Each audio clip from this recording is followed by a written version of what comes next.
منزل کی تمنا ہے تو کر جہد مسلسل، منزل کی تمنا ہے تو کر جہد مسلسل، خیرات میں کہاں ملتا ہے جبہ و دستار۔ ان الحمدللہ والصلاة والسلام علی رسول اللہ، اما بعد، قال اللہ تعالی قل هل يستوي الذين يعلمون والذين لا يعلمون، وقال النبي صلی اللہ علیہ وسلم خیرکم من تعلم القرآن وعلمه، صدق اللہ العظیم۔ امامت ہم نے کرنی ہے، سیاست ہم نے کرنی ہے، امامت ہم نے کرنی ہے، سیاست ہم نے کرنی ہے، لہو دے کے خدا کے دین کی خدمت ہم نے کرنی ہے۔ اصحاب فضل و کمال، حضرات اساتذہ کرام اور محترم ساتھیوں، آج کے اس بارونق مسابقہ خطابت میں بندہ جس موضوع کو لبوں کا زیور بنا کر، تخیلات کی وادیوں سے نکال کر، الفاظ کا عملی جامہ پہنا کر، آپ حضرات کے ذہنوں میں اتار کر دل کی بنجر زمین کو سیراب کرنا چاہتا ہے، وہ طالب علم کی تاریخ ہے۔ میں آج آپ حضرات کے سامنے طالب علم کی تاریخ بیان کروں گا، اور آج اپنی پوری تقریر میں صرف ایک ہی بات بتاؤں گا کہ طالب علم کون تھا، کون ہے اور کون رہے گا۔ طالب علم کون ہوتا ہے، کس کو طالب علم کہا جاتا ہے، اس بات کو سمجھنے کی بھی ضرورت ہے اور یاد رکھنے کی بھی ضرورت ہے، اور آئندہ آنے والی نسلوں تک پہنچانے کی بھی ضرورت ہے۔ لوگ سمجھتے ہیں مسجد و مدرسے کی چار دیواری کے اندر سر پر ٹوپی رکھے، چہرے پر داڑھی سجائے، شلوار ٹخنوں سے اوپر کیے ہوئے یہ جو لوگ نظر آتے ہیں، انہیں انگریزی نہیں آتی، انہیں کمپیوٹر نہیں آتا، ایسے خشک مزاج لوگ ہیں کہ ٹی وی نہیں دیکھتے، ایسے تاریک ذہن لوگ ہیں کہ اپنی اماں اور اپنی بہنہ کو بغیر کرتے اور بغیر کپڑوں کے بازار لے کر نہیں جاتے۔ آذان دینا ان کا کام، امامت کرنا ان کا کام، ان کی دوڑ مسجد تک ہے، اس سے آگے ان کا دماغ کام نہیں کرتا۔ یہ لوگ ترقی نہیں چاہتے، یہ لوگ ملک کو معاشی طور پر مضبوط نہیں ہونے دیتے، یہ فتنہ پرست لوگ ہیں، یہ غریب لوگ ہیں، یہ وہ نقشہ ہے طالب علم کا جو عام طور پر لوگوں کے ذہن میں بیٹھ چکا ہے۔ اسی وجہ سے جس کو کہا جائے کہ اپنے بچے کو مدرسے میں داخل کراؤ، وہ انکار کر دیتا ہے اور کہتا ہے پہلے اسے تھوڑی سمجھ بوجھ تو آنے دو، اسے کاروبار کا علم تو ہونے دو، اسے تھوڑی بہت انگریزی تو سیکھ لینے دو، میں اسے مدرسے بھیج کر بیکار نہیں کر سکتا۔ یہ طالب علم کی وہ شکل و صورت تھی جو انگریز نے بتائی تھی، جو یہود نے بتائی، جو دوسرے لوگوں نے بتائی۔ مسلمانوں، آؤ میں تمہیں طالب علم کی تاریخ بتاتا ہوں، اس لیے کہ میں خود ایک ادنا سا طالب علم ہوں۔ ہمیں طالب علم کی تاریخ جاننی ہے، اس کے لیے ہمیں تھوڑا سفر کرنا ہوگا، ہمیں مکہ کی اس سنگلاخ وادی کی طرف جانا ہوگا جہاں اس زمانے میں ایک شخص لا الہ الا اللہ محمد الرسول اللہ کا اعلان کر چکا تھا۔ اس وقت دار بنی ارقم میں پہلا مدرسہ قائم ہو چکا تھا۔ اس مدرسے کے شاگرد کون تھے؟ صدیق اکبر تھے، فاروق اعظم تھے، عثمان غنی تھے، علی المرتضیٰ تھے۔ اسی مدرسے میں زید ابن حارث پڑھا کرتے تھے، اسی مدرسے میں آ کر حضرت حمزہ نے سبق لیا، اسی مدرسے میں آ کر صحابہ کرام رضوان اللہ تعالی علیہ اجمعین نے اپنے آپ کو تیار کیا۔ ابو جہل اٹھا، کہنے لگا بند کر دو یہ مدرسہ، ہم قرآن نہیں پڑھ سکتے، ہم قرآن نہیں سن سکتے، لا تسمعوا لهذا القرآن والغوا فيه لعلكم تغلبون، قرآن نہ پڑھو، قرآن نہ پڑھنے دو، قرآن نہ سنو، قرآن نہ سننے دو، تم ہی غالب ہو جاؤ گے۔ لیکن دیوانے چل پڑے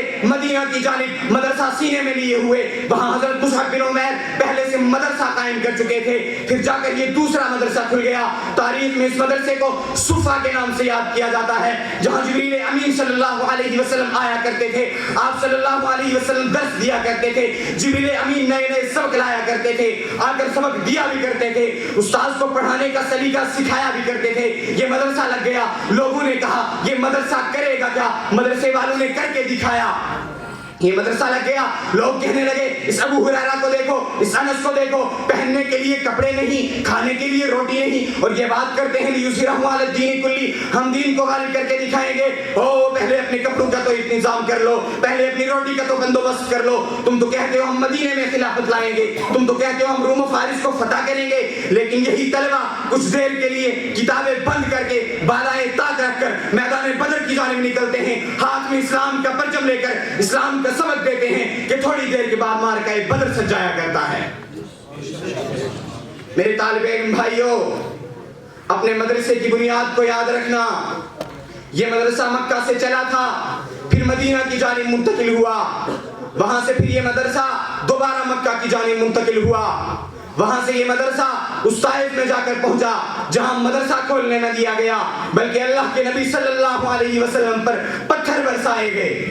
اللہ کے نبی صلی اللہ علیہ وسلم دنیا سے چلے گئے. صحابہ نے مسجد سنبھالی. صدیق اکبر کے زمانہ خلافت میں طالب علموں کو حکم دیا گیا کہ تمہیں روم پر چڑھائی کرنی ہے تو طالب علموں نے روم پر چڑھائی کی ہے. فاروق اعظم کے زمانے خلافت میں طالب علموں کو حکم دیا گیا کہ تمہیں فارس پر چڑھائی کرنی ہے تو طالب علموں نے فارس پر چڑھائی کی ہے. عثمان غنی کے زمانے خلافت میں یہ مدرسہ منتقل ہوا. پھر میرے یارو حضرت علی رضی اللہ تعالیٰ عنہ نے اس مدرسے کو مدینہ سے لے جا کر اس کوفہ میں آباد کیا جہاں عبداللہ بن مسعود وقت کے مفتی اعظم تھے. اسی وجہ سے کسی کہنے والے نے کہا کہ یہی مساجد یہی مدارس یہی ہیں علماء اور طلباء. یہی مساجد یہی مدارس یہی ہیں علماء اور طلباء کہ اپنے گھر بار کو ہے چھوڑا بطور وراثت انبیاء کی. اللہ کی کروڑوں رحمتیں ہوں اس کوفہ کی سرزمین پر جہاں سے ایک طالب علم نکلتا ہے جسے پوری دنیا امام اعظم امام ابو حنیفہ نعمان بن ثابت نور اللہ مرقدہ کے نام سے جانتی ہے. امام ابو حنیفہ کے سبق میں قرآن بھی ہے حدیث بھی ہے. پھر امام ابو حنیفہ کے شاگرد بیدار ہوتے ہیں. ایک طرف امام محمد بیٹھتے ہیں دوسری طرف امام ابو یوسف بیٹھتے ہیں. امام محمد نے قلم تھام کر امت کو کتابیں لکھ کر دی. امت کو جہاں مسائل کی ضرورت تھی امام محمد نے سیر صغیر سیر کبیر لکھ کر دی ہے. امام ابو یوسف جانتے تھے کہ مسلمان دنیا میں حکومت کرنے کے لیے آیا ہے سود اور ٹیکس دینے کے لیے نہیں آیا. اس لیے امام ابو یوسف نے ایسے قانون مرتب کیے جو آج بھی اسلامی ممالک میں نافذ ہیں.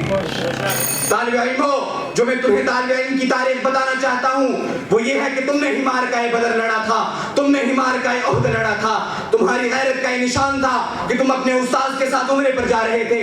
راستے میں ایک ساتھی کہیں کھو گیا. تم نے اپنے استاد کے ہاتھ میں ہاتھ رکھ کر بیعت کی. تم زمین پر بیعت کر رہے تھے. اللہ نے آسمان میں اعلان کر دیا لقد رضی اللہ عن المؤمنین اذ یبایعونک تحت الشجرۃ فعلم ما فی قلوبہم فانزل السکینۃ علیہم واصابہم فتحا قریبا.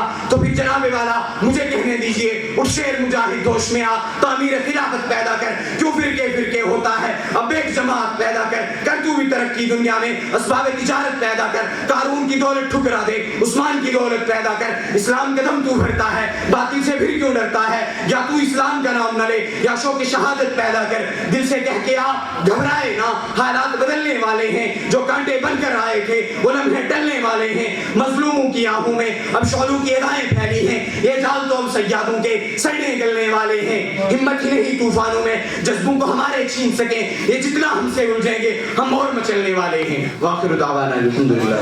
ماشاءاللہ.